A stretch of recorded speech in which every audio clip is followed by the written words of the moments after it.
Wednesday. Nagluto ako ng lumpia Shanghai. Yeah.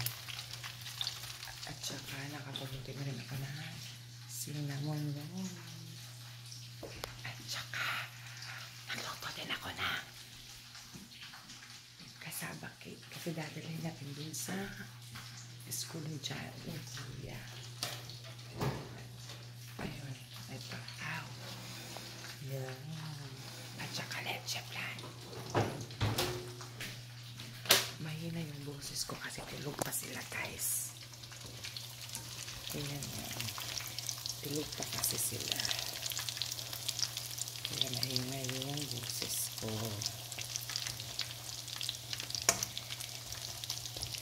Ngayon pala maghahakot tayo ng mga gamit.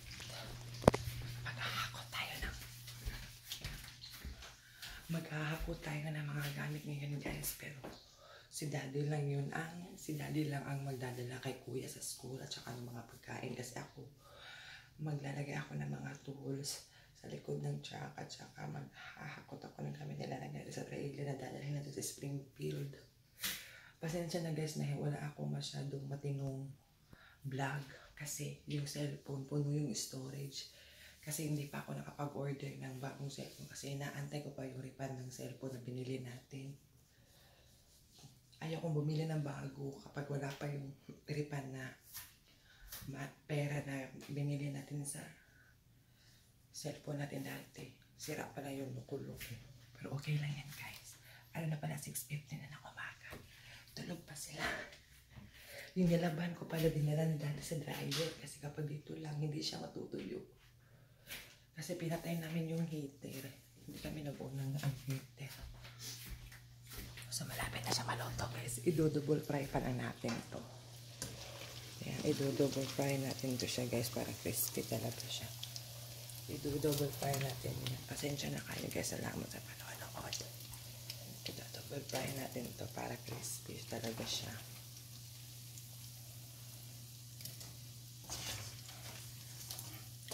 Pag nakabili na tayo ng bagong cellphone, tapos na tayo naglipat, mag-vlog na tayo lagi araw-araw. Ito, update lang, guys, pasensya na.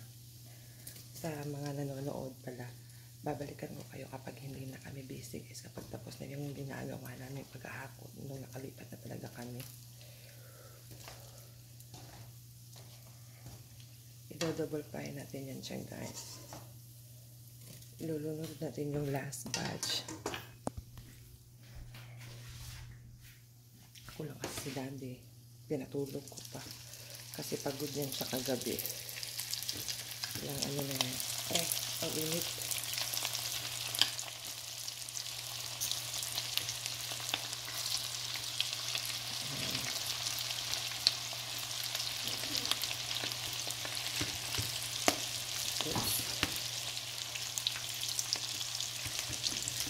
I-double fry natin yan siya, guys, kapag luto na lahat. Tapos pag luto na po siya lahat, maliligo na din ako.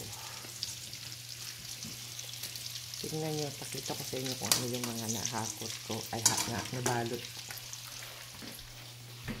Yan, 1, 2, 3. Tapos, ito pa, guys.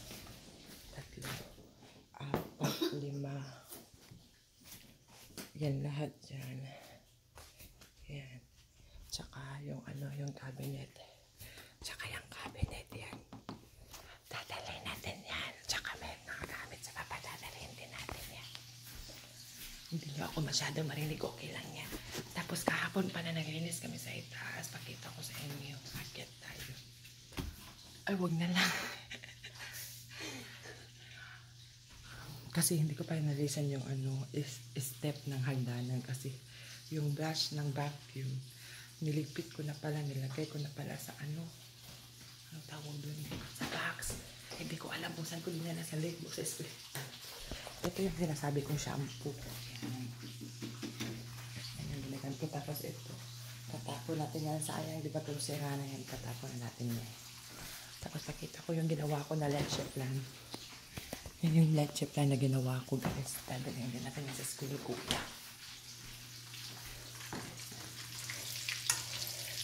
malapit na pang naluto to guys, maliligo na ako. Double fry ko, tapos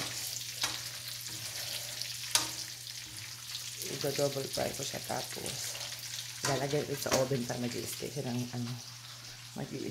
ng crispy. At saka ito pala guys, kinuha ko na yung mga laman dito, pinunasan ko na yan kagabi. Yan, kinuha ko na yan. Eto, pinunasan ko na to siya kagabi, pero nilagyan ko na dito. Ito sa lumpia, pero ginamit ko. Pinunasan niya. Tsaka dito, wala na, diba? Ito, wala na. Mga ano na lang yun siya. Mga abubot na lang yun. Paper plate. Ito, paper plate.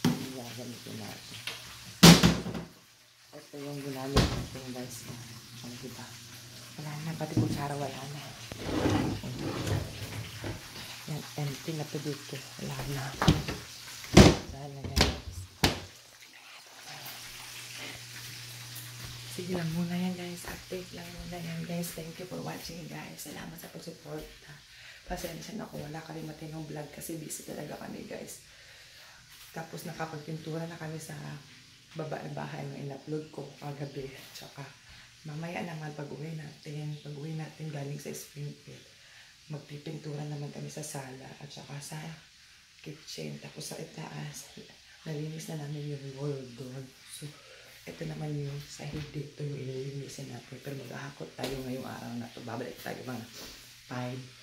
Kasi kailangan natin bumalik dito bago maka-school ng school. So, yun lang muna guys. Thank you, take care, and God bless. See you again next time. Bye-bye!